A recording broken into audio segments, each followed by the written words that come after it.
from the heart of Dubai, where tomorrow is being built today, to the world. Welcome to the CTO Show with Mehmet. Here, we redefine technology and reimagine possibilities. With Mehmet, delve into the riveting realms of AI, cybersecurity, and digital technology. Experience the thrilling highs and lows of startups. Immerse yourself in the spirit of entrepreneurship and witness the future of business innovation being written in real time. Now, without further ado, let's tune in and explore the future. Hello and welcome back to a new episode of the CTO Show with Mehmet. Today, I'm very pleased joining me from the US, David Boscia. David, thank you very much for being with me here today. The way I love to do it is I keep it to my guests to introduce themselves. I know you have a long experience within the IT domain, and I would love you to share with us your experience and your journey, and then we can take the discussion from there.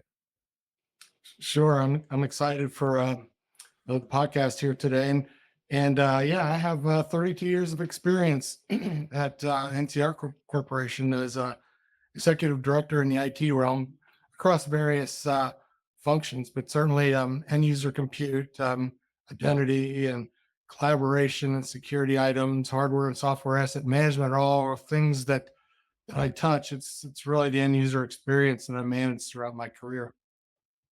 So 32 years of experience. I'm happy to share a lot of things that maybe others listening to today's podcast can gain experience with. Yeah, absolutely. And again, thank you very much, David, for being here with me today. So I know, majority of your experience was, managing large numbers of endpoint, and even when I think about it from my personal perspective, I was working in a university, and we used to have a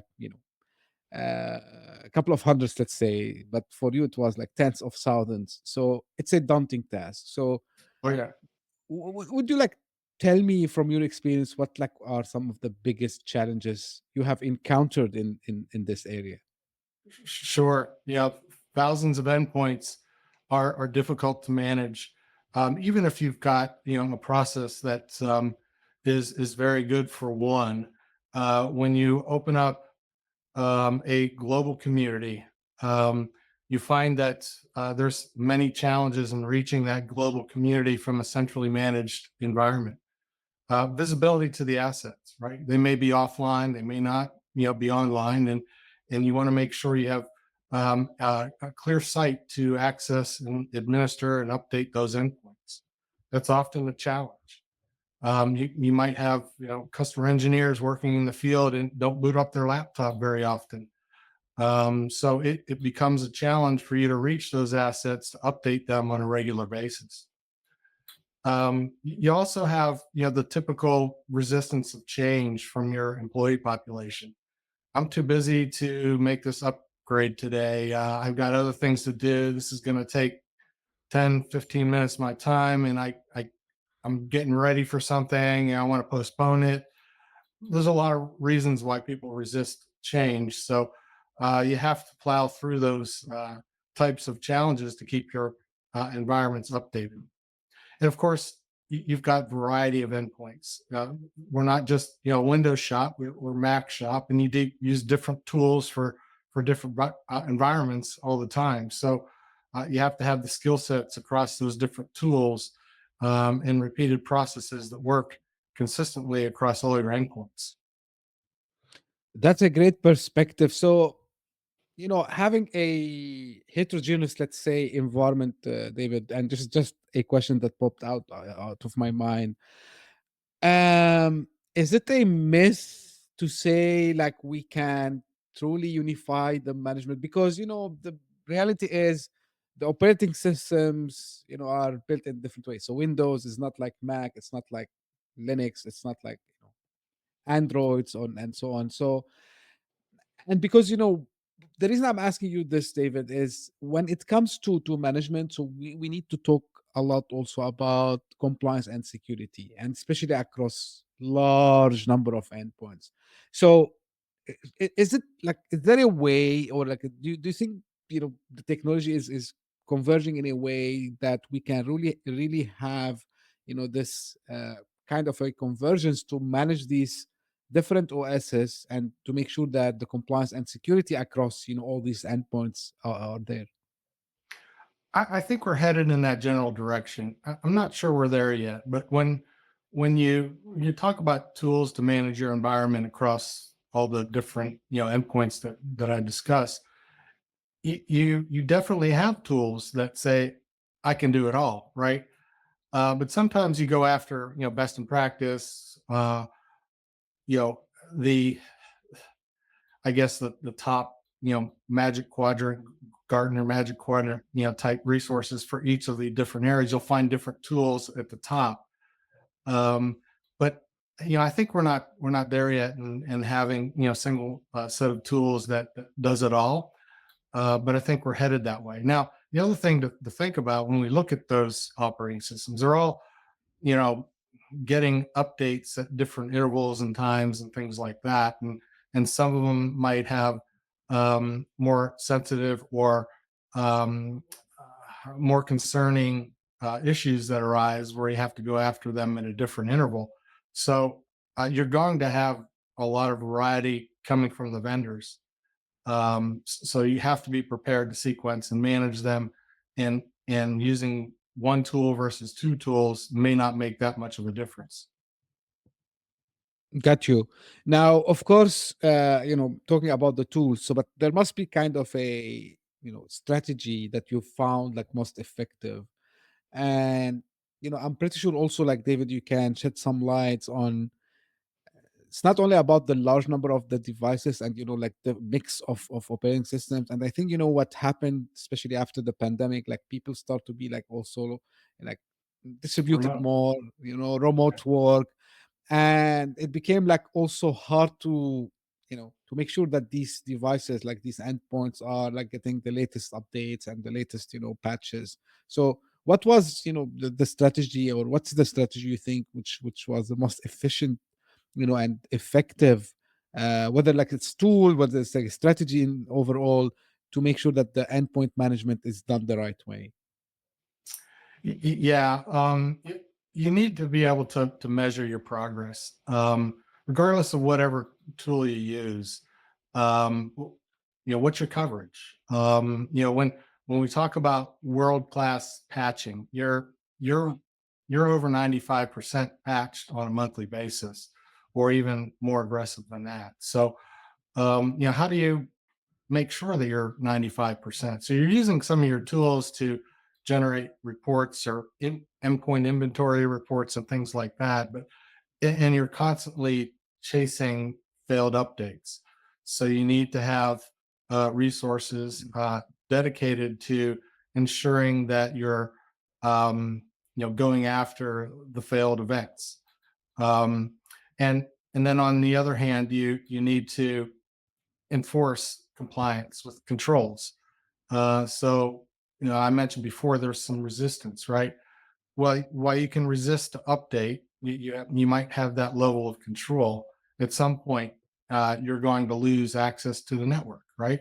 And those are posture checks that you might put in place to make sure that people are advancing. And if they don't, there's consequences, and you can't get your job done if you don't have access to the network, right? So there's different ways of doing that. You have to be sensitive to business continuity and making sure that you have the right level of time to offer an employee to do an update, or what they have to do on their side has to be reasonable.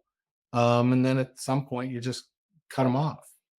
But that's a strategy that kind of goes across the board with all things security. There's a balance between business continuity and the security controls that you put in place. Yeah, David, just out of curiosity here, but because you said like people usually you know there is the change, and we know this, like especially when it comes to technology changes. Have you seen, for example, removing, for example, of course, so and not to force it in a bad sense, but like let's say we want to do something, so we need a little bit to kind of at the same time empower the user, but at the same time remove like the full access or the full admin access from them. Like, have you seen this strategy something that might work also? Yeah, absolutely. I mentioned, at some point they get cut off, and that's the end of the cycle. Um, but what we've done before in the past is we give them kind of some nagging pop-ups, that say, okay, here's the countdown. You can only defer this one more time, before you lose access to the network. So that's somewhat of a compromise to give them a little bit of time to make the deferrals that they need to get other things done in the business, but knowing that there's some hard, point at the end of that cycle where they're going to get cut off. Absolutely. Now, of course, part of managing endpoints, and this is something very critical, in the whole environment, which is, access and identity management. And I want like to discuss a couple of things with you, David. So, IAM, or like identity management, as it's known, it's very critical for cybersecurity. So, can you elaborate, the importance of this technology and the integration of the systems? Like, for example, if someone's still using Active Directory, I'm not sure if it's still the case. I know at least here in the Middle East, people still use the on-prem Active Directory, but of course, Microsoft is pushing for Azure AD, or Intra ID as they are calling it, and like other systems, like you name it, the Oracle ERP, the Workday. So, walk us through, why, this component of identity management is so critical, and takes good part of managing also the endpoints. Sure. It might be obvious, but I'll state it anyway. The businesses must control who has access to what business functions in their company. Just let's say finances, right? So let's say you use Oracle ERP for your finance system. Well, you don't let everybody in your company access certain functions in the Oracle ERP environment. So the way to mitigate that is you have identities, and your identities are tied to roles within the business that do certain functions. So that marriage between identities and roles and functions is critical to business operations on a regular basis. But how do you ensure that the identity that you're using is truly that person? We know that there's fraud, right? But we also know that businesses must keep roles and responsibilities and who has access to roles up to date as well. So group management are things that, the business is responsible to make sure that the right people have access to the right systems at the right time. So, those are to me, clear identity and access management challenges for a business is that you need identities, you need roles and responsibilities. Now, how do you keep that all clean? How do you make sure you are who you are in your identities, and that whoever you are, you have the right access or roles and responsibilities enabled in your systems? Absolutely. Now, regarding also the best practices, David, and we know, and I remember from my days when I was, on that side of the table, is you know managing the life cycle of the identities, right? And this is related a little bit even to the full picture of managing the asset life also as well. And when the user leaves the organization, so we make sure, like, of course, he or she, they will return their assets, but also like it's connected to the identity. And because if we don't follow the best practices, again we're gonna have some risk. So what are the best practices that you've seen beneficial in managing the life cycle of identities within organization? Sure. Yeah, this is, I guess, a long answer Sure. because there's so much under the hood to that question. But obviously, you need to manage your identities through the entire life cycle, from onboarding to offboarding. You need to um, make sure, as I mentioned before, you have the right identities in motion, tied to the right roles and right access. And to do so requires a lot of you know controls and audits and things like that in between. But first and foremost, you have to have security baked into your design of everything in identity, from the beginning of the life cycle to the end of the life cycle. Example is strong authentication methods. What's the right level of authentication required for any given application?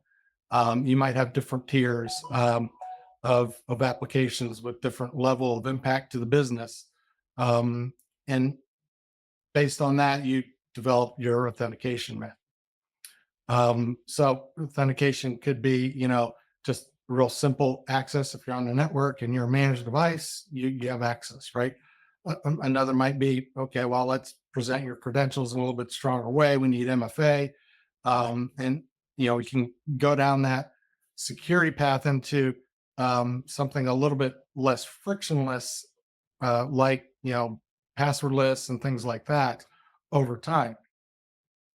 But once you have all those controls in place, you need to audit them, right? So, are those controls effective? Do you have any opportunities to address on a regular basis? There's always opportunities where you have to, not just patching, but other things that come up where you say, okay, I'm aware of this opportunity. It's rated X on our security concern or risk radar. Therefore, I'll get to it in Q4. So you have to prioritize all this work because there's a lot of work there. And kind of stepping back, you also need to train your users, right? So from day one, they need to be security aware. There's all kinds of ways to do that, but you want to train your all your users with your security policies. And what they can and can't do with their identities. Because in the end, we all know this, that identities are most often breached by the end users making mistakes, whether it's a phishing or otherwise. An end user, their credentials can be compromised. And so you train them on a regular basis. You've got lots of onboarding that happens on a monthly or even a weekly basis. And you want to make sure that they're introduced with all the security awareness that they need. And for those that have been with the company for a while, you need to refresh them and capture the fact that they were trained, right? So you need to hold your users responsible for security just as much as your controls, and making sure that your controls are in place. And then, by design, we're talking about like zero trust principle, right? So think about ways of managing your identities, knowing that you have access to nothing until you're granted access. There's different ways of doing that, and a lot of different tools and services under the zero trust principle, but that's quite common nowadays. And you need, all your systems need to be scalable. So you can't throw everything at the help desk. We know that the help desk can't solve all the problems. Well, yes, they can. There's limitations, and who all wants to interact with the help desk on a regular basis? They want to be self-sufficient and things like that. So think about scalability of your services. Think about things like self-service tools and services. I mentioned earlier, like group access. That could be very easily managed by a self-service environment where you request access to a group that enables you access to Oracle financials. And somebody who manages or owns that group will get engaged in a workflow with the approval process to make sure that you are who you are and you should have access to that Oracle financials environment. So that's an example of the flexibility that you need to establish in your overall design plan. Right. Yeah, and automation, right?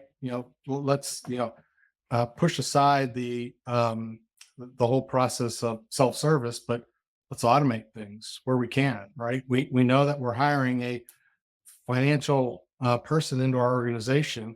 Let's automate access into Oracle financials out of the gate.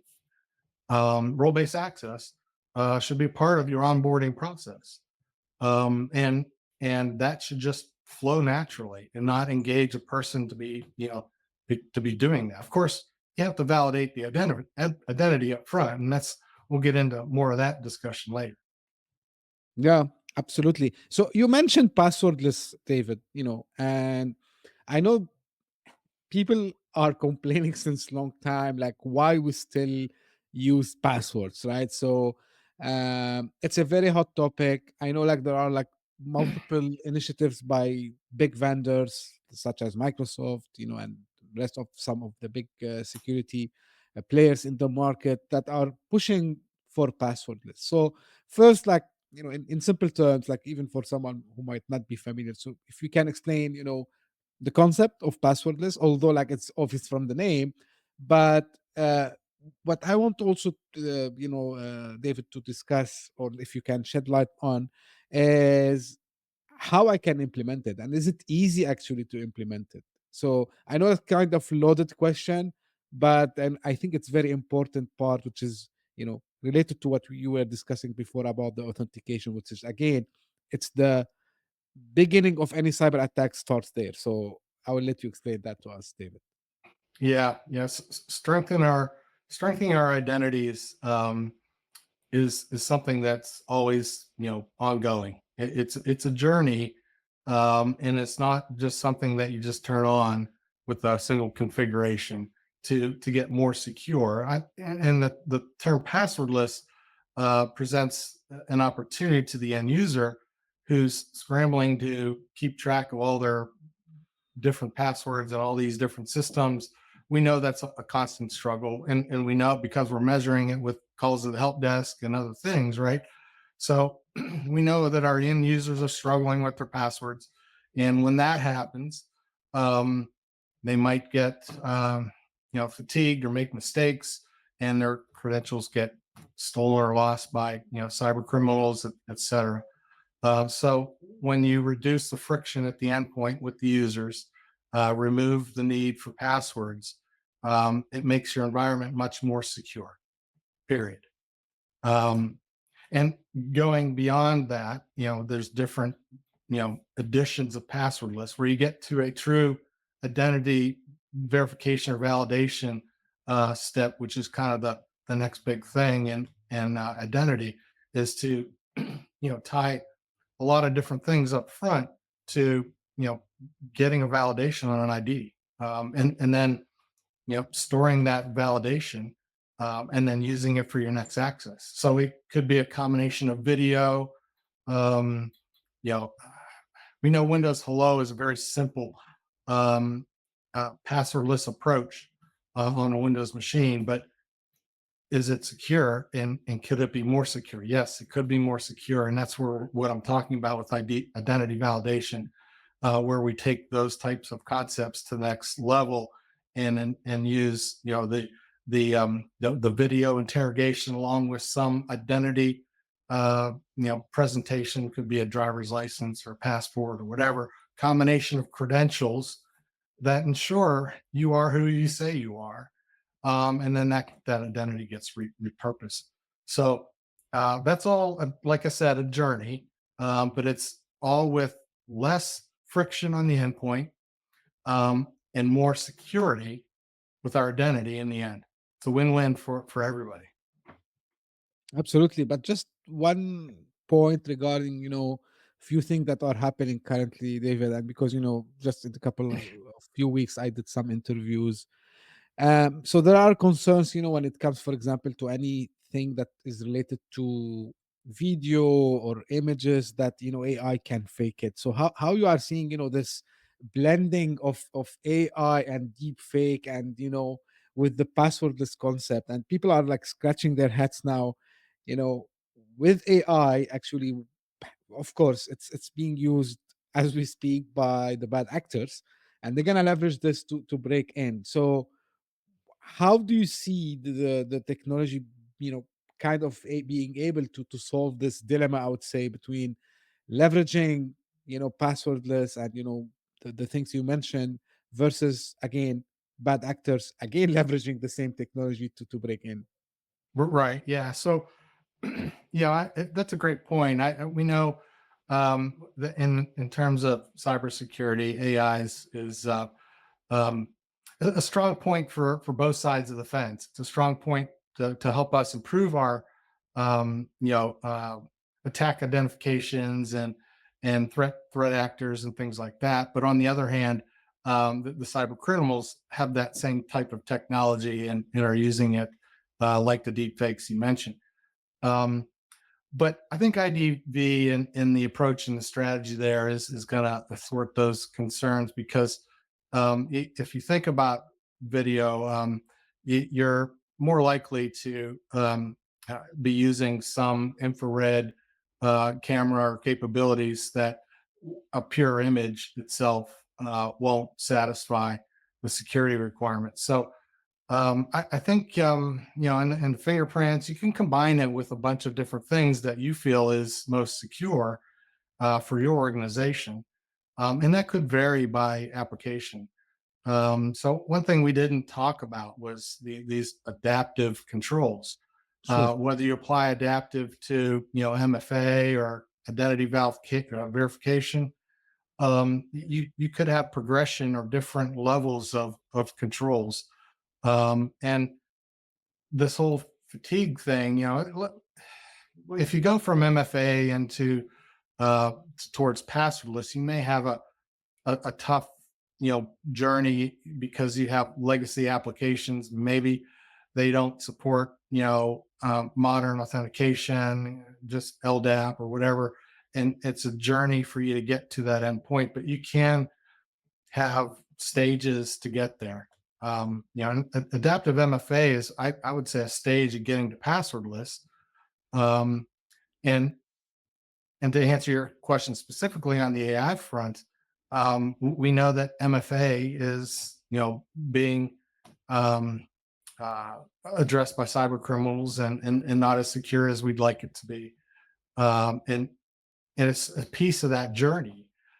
So as long as you're somewhere in the middle to the endpoint, you're vulnerable. And there is no endpoint. As much as we describe opportunities to get better, cyber criminals are on the other side doing the same and finding ways to get holes into your identity. But we can do better as we go through this journey, and the faster we can go, the more we can invest into getting to those endpoints, the better off we'll be. Right. So, David, do you think,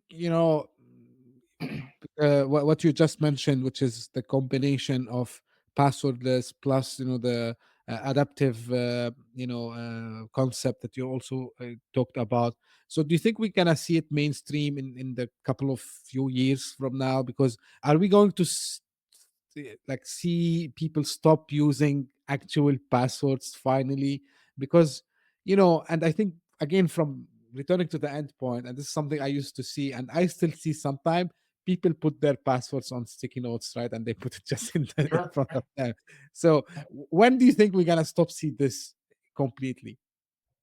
Yeah, I've used the word journey a bunch of times in today's conversation, and that's what it is. You might get you might focus on let's say your financial system, saying, okay, that's this one here is most important to me. I want to go all in on getting to passwordless for Oracle ERP, right? You may choose that battle, but to say that your company is passwordless is going to be a journey because Right. you've got all these different applications with different capabilities and it you know at NCR, 130-year-old company, we've got a lot of legacy applications that it's just going to take a while to put on that cap and say we're passwordless, right? So it's not a simple answer to your question. And there's many companies that are passwordless today. I had a conversation with Microsoft, who claims to be passwordless. They of course are eating their own dog food, and it's working for them, Windows Hello and all that, right? So that works great. But okay, turn the page. In a typical large company, maybe all your endpoints can't support Windows Hello. Maybe you still have Windows 7 out there, Windows, Right. 10 machines that don't have the right chipset to get to passwordless, right? So those are things that large companies need to weed out, and over time in this journey, I call it, get to a better spot. But there is no date I can give you, but I can tell you it's happening today. Right. And it might be application by application. You're probably quicker in a small, medium business to get to that endpoint. But for larger companies, it's a journey. Absolutely. Uh, just to maybe, and it's not a joke really, but I remember a couple of not that long ago, maybe like 3 or 4 years ago, before the pandemic. Yeah, it was like 2019. So I went to a place, and again, to the point of people, how they resist the change. So so I've seen their one application, and they told me like, look, this application we cannot touch. And I asked why. They said, yeah, because it's a legacy application, and we don't we don't know how to change it. We came here, we found it. And I said, okay, what it has inside. And it figured out like I think they had a sequel 2005 or something, which is not supported anymore, even by Microsoft. And it's running on top of a Windows. I think it was the 2003 server also as well. So I said, "Oh wow, right." So why don't change it, guys? I said, "Okay, it's working like now. We don't want to touch it.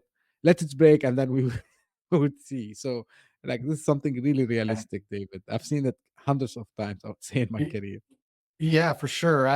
So my advice there is to engage with your security team, cyber security team, and assess the risk of that application based on what you know, right? The data that it manages, the business functions that it supports, and what does that mean to the business if it were to be compromised? Get a risk score on it, right? So once you have a risk score on it, you'll know a little bit more about how to go after that. And if you find that that's a high risk item or a concern, then you build a plan to mitigate that risk. And mitigation doesn't necessarily mean you get to that endpoint. It could be containment, right? Access into this environment is fully contained, and you can't do this and this and this in and out of that environment, right? So there's ways to contain applications that you find are risky for other reasons that you can't fix until such point that you can fix them. Until you can upgrade the environment, you contain it. Right. David, we mentioned AI, but in another context. But now I'm curious actually to know um, how AI is being leveraged currently from an IT management and endpoint management perspective.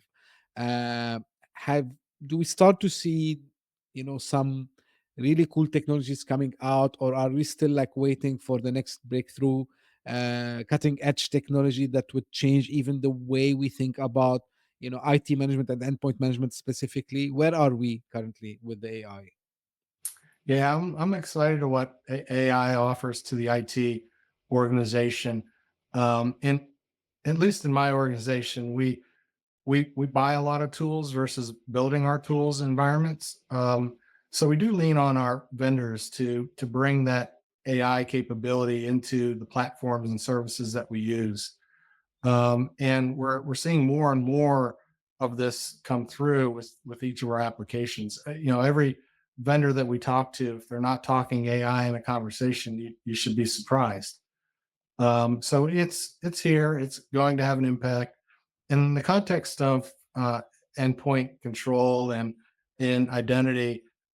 It's already there. You see it in a lot of endpoint security tools that are looking at a lot of different variables in environments like your SIEM environment. It gets all these. Your SIEM environment will collect all these events and activities in mass, right? So it's this big database of events that are happening. Imagine if your AI environment taps into that, daily event log and can bring that context to you for simple transactions like logging into the network. It can understand a little bit more about where you've been, where you've traveled, the logins recently, and whether it makes sense to allow you access. Or, you know, I mentioned MFA and a journey towards passwordless. if you implement MFA today, you might get to a point where you get MFA fatigue. These types of adaptive controls can tap into environments where it knows a little bit more about you, who you are, and can determine whether you need an MFA prompt, right? So even though you might have MFA set up across the board for all your applications, if you prompted everybody every time for MFA, they would definitely get MFA fatigue and just start answering yes, yes, yes, regardless of where it came from. But these types of AI controls can be more, add that adaptive element to your controls, as an example, to reduce MFA fatigue. So there's a lot of different applications. That's just one example. But there's a lot of things when you look all the way down at the end of identity verification and validation. There's elements of AI in those controls that are rather new to the market today as well. Absolutely. Do you see, David, like especially with the co-pilot from Microsoft and these other generative AI tools that are coming up every day, are you seeing like really you know having an impact on minimizing, let's say, the workforce required, for example, to put the people who interact, I mean the service desk mainly, so are we seeing like more adoption like in that area? Because of course what you mentioned is very important. This is what majority of the people they don't see. So anything which is an AI technology that works in the back end on the infrastructure layer, let's say, and facilitate and ease our lives, but people they don't see it. So what usually the end users will see, the bots, which everyone, when you talk about AI, people think that it's only like Copilot and Chat GPT style. Of course, it's not that's all, but I mean, this is what usually people will interact with. So, what are you seeing there? Are we coming to have like a kind of an AI agent sitting within the IT department, helping your team, taking care of the tickets, and even because now we have the capability of generating voice and even maybe taking a call and guiding them. What are we expecting on that side? Yeah, great question. When we think about IT and IT support and operations, AI is going to have a dramatic impact. And let's just use a simple example of calling the help desk or not calling the help desk and using a chatbot, right? Our chatbots are evolving using AI dramatically. It used to be where, okay, I can't find what I need out of this chatbot. I got to call the help desk. I want to talk to someone because this Right. this chatbot isn't working for me. I'm sure you've all experienced that. Well, I think that the chatbots are getting smarter and better and more in context. And you think about uh, an IVR system. So you call the help desk and it asks you a sequence of questions to get to the right person, right? Um, wouldn't it be nice if you had natural language up front that could get you to the endpoint? Just describe what you need up front, and it'll get you to the endpoint without asking you six different questions where there's a pause and validate your response. You're going to get quicker to the endpoint, so less friction. And that's always a good thing. So I see a lot of different applications in that space for operations, and perhaps over time we'll see better automation, better activities with these chatbots to solve your regular problems, so that our help desk can focus on the bigger problems. And that's what I'd like to see, is that we can get to a better space where some of the common, easier problems are naturally solved with a good IVR system, a good chatbot system, where they're failing today. Absolutely, and especially where, this allows the team to go focus on, as you said, the important things rather than repeating something, we Right. can actually automate it 100%. David, like we're almost coming to an end, and really I enjoyed the conversation and, a lot of knowledge and wisdom you shared with us today. So what is your advice, for IT leaders who want to improve, their IT management practices in general, and I would say, especially the endpoint management part. Yeah, I think my number one point there is that you have to have a balance in security and user experience.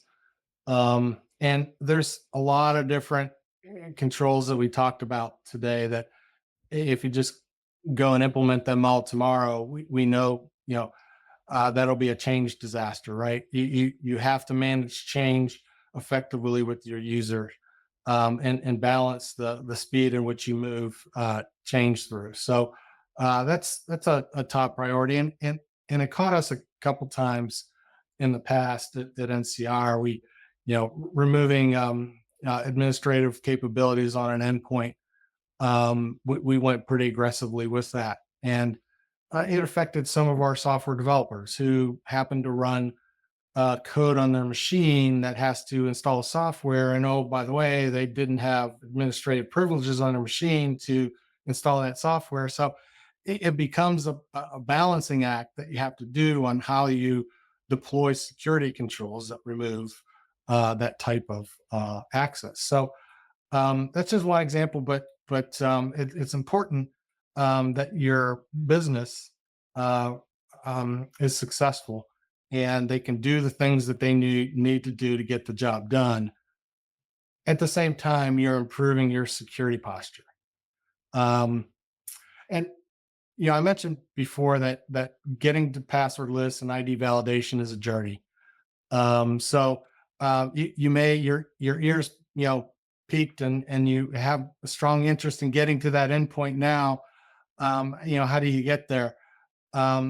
I mentioned before that you just can't, turn a knob and turn it on. You might take steps to advance your security at the same time getting towards that endpoint, like, adaptive MFA I mentioned a couple times. But getting to that endpoint might require several steps in the middle, and you might get to that endpoint quicker with certain security ranks on risk ranks. For certain systems that have a higher risk, go faster, and that makes sense. Absolutely. Finally, David, like where people can find you? Are you on LinkedIn? Like where they can get connected? Yeah, absolutely. I'm in LinkedIn, obviously. David Boscia, it's spelled Boscia. And David, I was just one word, no spaces after LinkedIn, but you can find me there with a quick search. And I'm looking forward to follow up and happy to answer any questions that you might have. Great. Thank you very much, David. I really appreciate the time that you shared with us today. It was really very informative and educative also as well. So, and I'm sure like fellow IT leaders, wherever they are in their roles, whether they are in the world, they will benefit from the knowledge that you shared with us today. And this is usually how I will end my episodes. So this is for the audience. If you just discovered this podcast by luck, thank you for passing by. I hope you like it. If you did so, please subscribe and share it with your friends and colleagues. And if you are one of the people who keep following us, thank you very much for doing so. I really appreciate that, and keep sending me your comments and feedback also as well. Thank you very much for tuning in. We will meet again very soon. Thank you. Bye bye. Hit that subscribe button, share the show with your tech-savvy friends and fellow entrepreneurs, and leave us a review on your favorite podcast app. Your support means the world to us.